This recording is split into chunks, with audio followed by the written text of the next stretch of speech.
mala yandial manikon kagwanakon kagad kagwar kadol. Welcome to Check In with Rose. Chaben ka video na me wale ko te raj matot migoro de lat manikon kagwanakon, especially manikon kanagwanakon te taka Australia. Ko chiang ka Australia kana chiang chang ka Africa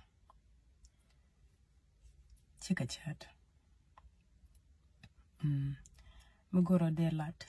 message mugoro de lat ya gad ku wala gadu wala nyado mite midira wala mite ngonja goro bien raidian bien ling ka mite guj te minoga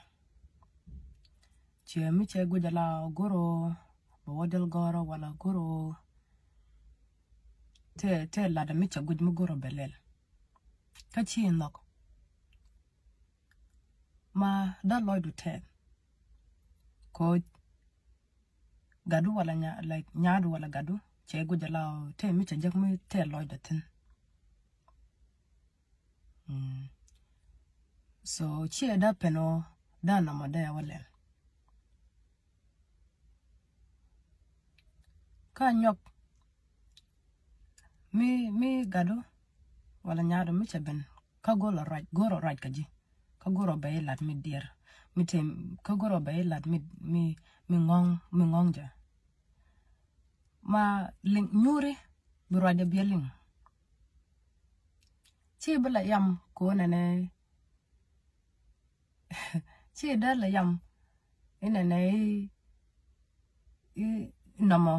chia chang mu bej ko nga ja yan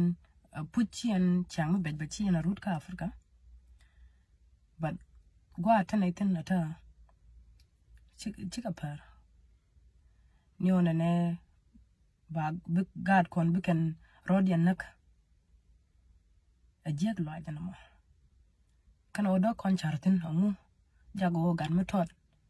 da wa char mo no nagarode ko dong goje ta chang cha linga man wala gwan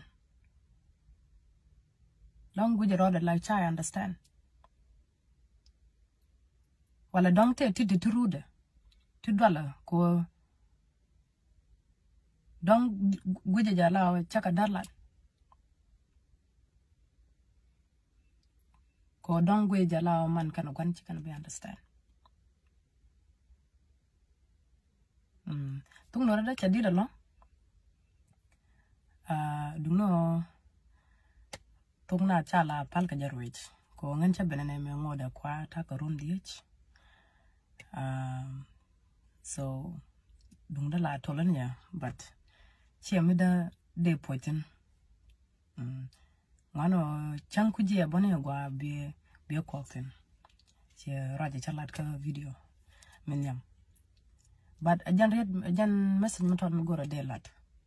lenga gad kon chan roin ken chan kaling ka chang chia go jalao melel kene unless do mo ben angwa mi je chi kon kada jago bikana pal unless a put mi chi na guch ko maran kana gwaran la lokan gad ken but gad mi guji jala te mi goro belel but cha nang ni ka do mi je na goro no bawo kwa goro no bawo kame nog loida jan goro mi de la so chan gad kon che mi cha ma se chalat ka video da dian chat gad kon lok ka bu kon ka ling akon cha dong gwaje mana kon gona kon mi chicken gad mi cha gad kun ling ajan gwa bi chang gwa ba braloten jan go message me de lat ngene jan kwa bud kamal bien yen kamal ngane jan biyan bu ko de put. Bye bye.